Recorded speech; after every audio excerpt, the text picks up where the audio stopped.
आपका अपना channel Shri prime news. Jammu Kashmir breaking. राष्ट्र की सुरक्षा की बात लगातार केंद्र सरकार करती रही है, लेकिन राष्ट्र की सुरक्षा के लिए सबसे बड़ा योगदान जम्मू कश्मीर पुलिस में तैनात जो एसपीओ हैं वो भी करते रहे हैं। नेताओं की भी सुरक्षा रखते रहे हैं। आतंकवाद विरोधी जो अभियान है उसमें भी सम्मिलित होते रहे हैं और उसमें कहीं न कहीं शहीद भी होते रहे हैं। कंपल्सेशन का क्या, आगे जो उनका परिवार है उनकी सुरक्षा का क्या, बहुत सारे सवाल है। पिछले काफी सालों से सेवा सिंह बाली अकेले चल रहे हैं और उनके लिए एक ढाल बन रही हैं। चाहे केंद्र सरकार हो या जम्मू कश्मीर का प्रशासन हो, हर एक दरवाजे को खटखटाया गया है सिर्फ इसलिए कि जम्मू कश्मीर पुलिस में तैनात जो एसपीओ हैं उनके साथ इंसाफ हो सके। हाल ही में एक बार दिल्ली का फिर से दौरा करके आए हैं। प्रधानमंत्री नरेंद्र मोदी के दरवाजे को भी खटखटाया गया है। मनोज सिन्हा उपराज्यपाल हैं, उनको भी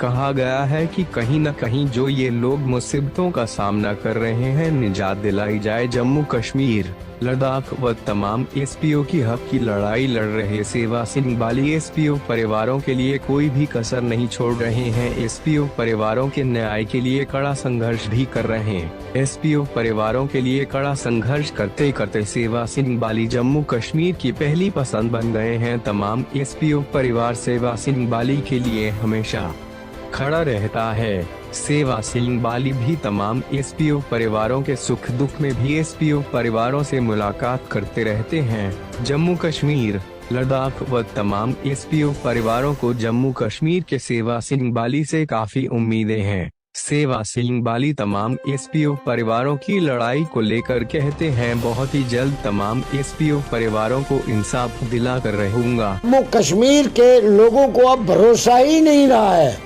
किसी के बयान के ऊपर, क्योंकि बयानबाजी के लिए अब जम्मू कश्मीर के नेता जो है एक नंबर में, अगर कोई उनको बयानबाजी के लिए नंबर मार्किंग दी जाएगी तो उसमें एक नंबर उनको मिलेगा। मतलब सबसे ज्यादा बयानबाजी करने वाले लीडर जो हैं जम्मू कश्मीर के हैं।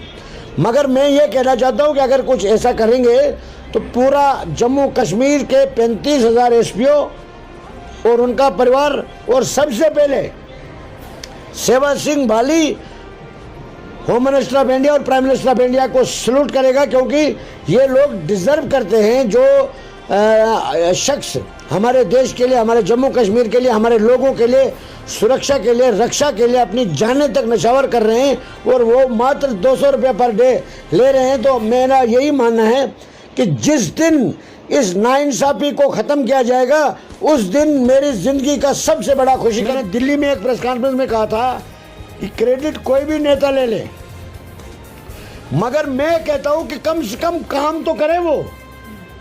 इतना क्रेडिट तो मैं ज़रूर लेना चाहूँगा कि याद तो मैंने ही कराया ना उनको।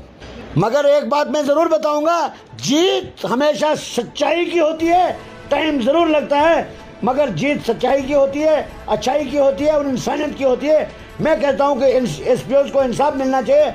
चाहे क्रेडिट कोई भी ले ले, आप ले ले, दूसरा ले ले, तीसरा ले ले, मुझे कोई क्रेडिट की ज़रूरत नहीं। मेरा क्रेडिट यही है कि मैंने एक जंग लड़ने शुरू की थी जो 7 साल से, चाहे उसको कोई भी क्रेडिट लेने के लिए सामने आ जाए। मैं तो यही कहूँगा कि मैं इतना ही कह सकता हूँ कि जो एक इंसानियत का फर्ज था वो मैंने एक हिंदुस्तानी शहरी के हैसियत से, जो मुझे आज़ादी थी बोलने की, इनकी आवाज़ को उठाने की, क्योंकि ये बेल्ट फोर्स में होने के बाद अपना प्रोटेस्ट तक नहीं कर सकते थे, मैंने इनकी आवाज़ उठाई। जो भी क्रेडिट लेना चाहे वो ले सकता है। मैं भी उनको, मेरे तरफ से भी मैं उनको ही धन्यवाद करना चाहूँगा। मगर मैं ये कहता हूँ कि फिर एक बार उनको वो लॉलीपॉप नहीं होना चाहिए। आर्डर इशू होगा तो सेवा सिंह बाली तभी क्रेडिट उनको देने की कोशिश करें। आपका अपना चैनल श्री